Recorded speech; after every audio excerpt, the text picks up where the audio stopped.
Good morning. मैं doctor Sangeeta Nagarwal, government college Bandikui से। पिछले वीडियो में हमने चर्चा करी थी माउंटबेटन मिशन की। हमने बताया था कि इंग्लैंड के प्रधानमंत्री एटली ने 20 फरवरी 1947 को घोषणा की थी कि ब्रिटिश सरकार जून 1948 तक भारत के उत्तरदायी व्यक्तियों को सत्ता सौंप देगी और इस कार्य के लिए लॉर्ड वेवल के स्थान पर लॉर्ड माउंटबेटन को गवर्नर जनरल नियुक्त करके भारत भेजा जाएगा।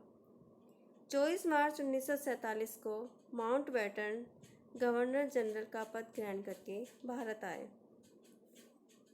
माउंटबेटन को 30 जून 1948 तक भारत के लिए एक सर्वसम्मत हल ढूंढने का कार्य दिया गया था और इसी उद्देश्य की प्राप्ति के लिए माउंटबेटन ने भारत में लगभग सभी नेताओं से बात करके एक योजना तैयार की, जिसे माउंटबेटन योजना व 3 जून की योजना भी कहा जाता है। इस योजना में बहुत सारे प्रावधान थे जिसकी हम चर्चा कर चुके हैं। माउंटबेटन ने स्पष्ट कर दिया था कि भारत को अखंड नहीं रखा जा सकता। भारत की समस्या का एकमात्र समाधान है विभाजन, और इसके लिए माउंटबेटन ने सभी नेताओं को तैयार कर लिया था।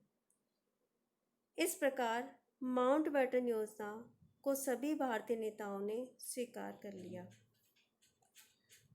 आगे देखिए भारत विभाजन की तैयारी किस तरह से की गई या क्या प्रक्रिया अपनाई गई।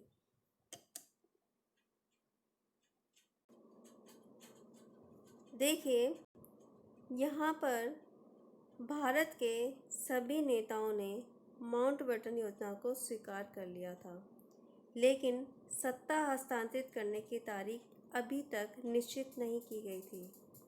योजना की स्वीकृति के बाद 14 जून 1947 को वायसराय ने एक प्रेस कॉन्फ्रेंस आयोजित की, जिसमें सत्ता हस्तांतरित करने की तिथि 15 अगस्त 1947 घोषित की गई।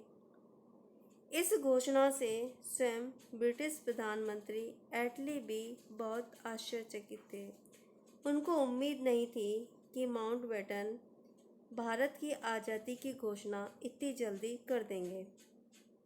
अतः जल्दी से जल्दी एटली ने विधेयक का प्रारूप तैयार करवाया और 22 जून को तार द्वारा माउंटबेटन के पास उस विधेयक का प्रारूप भेजा, किंतु विधेयक में सत्ता सौंपने की तारीख 15 अगस्त 1947 का कहीं कोई जिक्र नहीं था।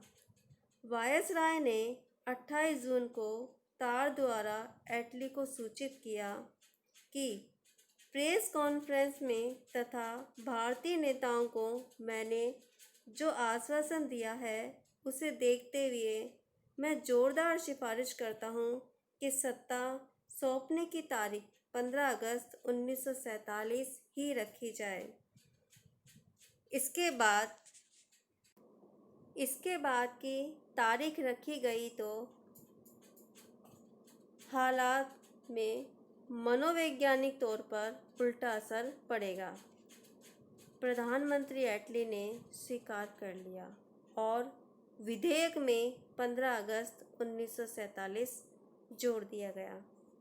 ब्रिटिश संसद ने 4 जुलाई 1947 को यह विधेयक पारित किया और 18 जुलाई को ही यह विधेयक भारतीय स्वतंत्रता अधिनियम के रूप में स्वीकृत कर लिया गया।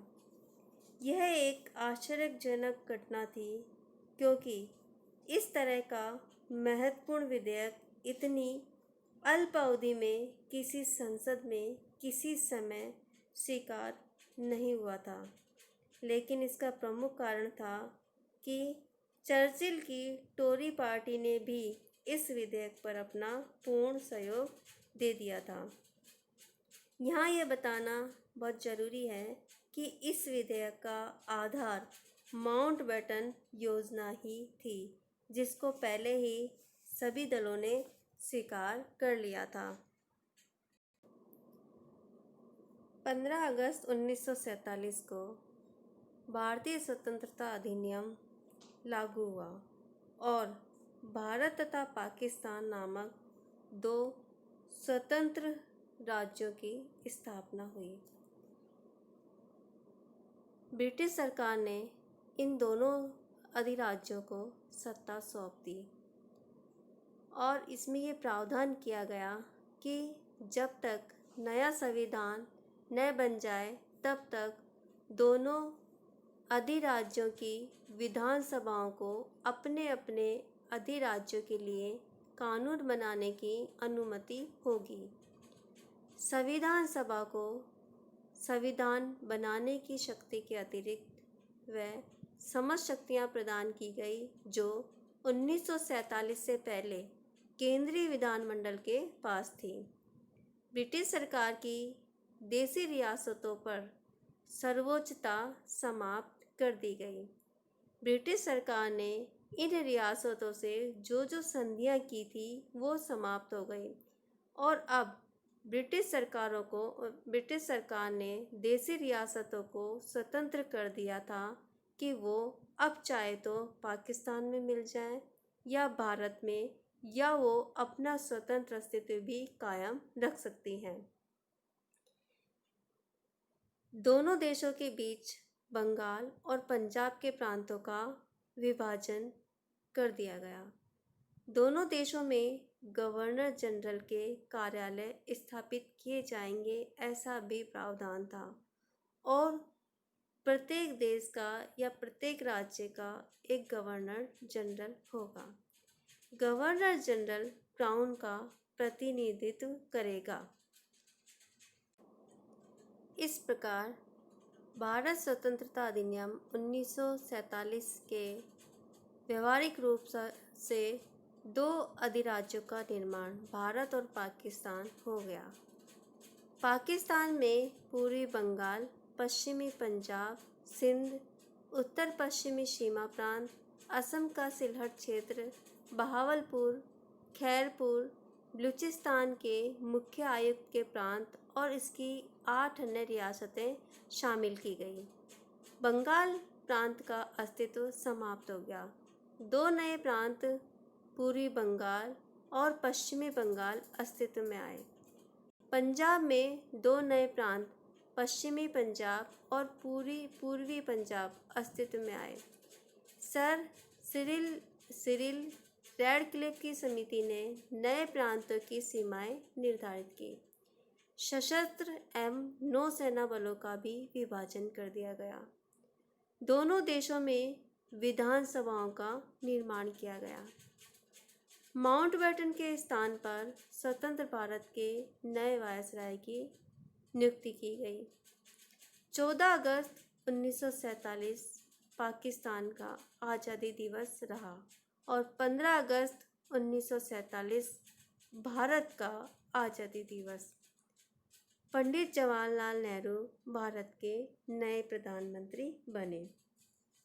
इस प्रकार 200 वर्षों के ब्रिटिश शासन का अंत हो गया और साथ ही भारत के राष्ट्रीय आंदोलन का भी अंत हो गया। प्रधानमंत्री एटली ने कॉमन्स सभा में घोषणा करते हुए कहा कि यह घटनाओं के लंबे तांते की चरम सीमा है। लॉर्ड सैमुअल ने इस अधिनियम को इतिहास में एक अनोखी घटना, बिना युद्ध के शांति की संधि कहा। भारतीय इतिहास में इस अधिनियम का कई दृष्टिकोणों से महत्वपूर्ण स्थान है। इस अधिनियम के कारण ही भारत की सदियों पुरानी दास्तां समाप्त हो गई। इस अधिनियम ने भारतीयों के हृदय में नई आशा का संचार किया। भारत ने माउंटबेटन को अंतिम गवर्नर जनरल नियुक्त किया। 15 अगस्त 1947 को भारत ने स्वतंत्रता की अंगड़ाई ली और उसी दिन पंडित नेहरू की अध्यक्षता में गवर्नर जनरल द्वारा नए मंत्रिमंडल का शपथ ग्रहण कार्य संपन्न हुआ। सभी जगह खुशियां मनाई गई। यह बात सही है कि इस अधिनियम के चलते भारत को देशी रियासतों की समस्या को लेकर बहुत कठिनाइयों का सामना करना पड़ा, परंतु भारतीय नेता सरदार पटेल और उनके सहयोगी श्री कृष्ण मेनन को धन्यवाद दिया जा सकता है, जिन्होंने ये समस्या बहुत आसानी से हल कर दी। तो यह थी भारत की लंबी आज़ादी की लड़ाई और उसके परिणाम स्वरूप भारतीय स्वतंत्रता अधिनियम, जिससे भारत को लंबे संघर्ष के बाद आज़ादी मिली। अब हम अगले वीडियो में देखेंगे कि क्या कारण था कि लीग ने और कांग्रेस ने भारतीय स्वतंत्रता अधिनियम को स्वीकार कर लिया। इसके अलावा और वो कौन से कारण थे जो भारतीय स्वतंत्रता में सहायक सिद्ध हुए, इन सब की चर्चा हम अगले वीडियो में करेंगे। Thank you. नमस्कार।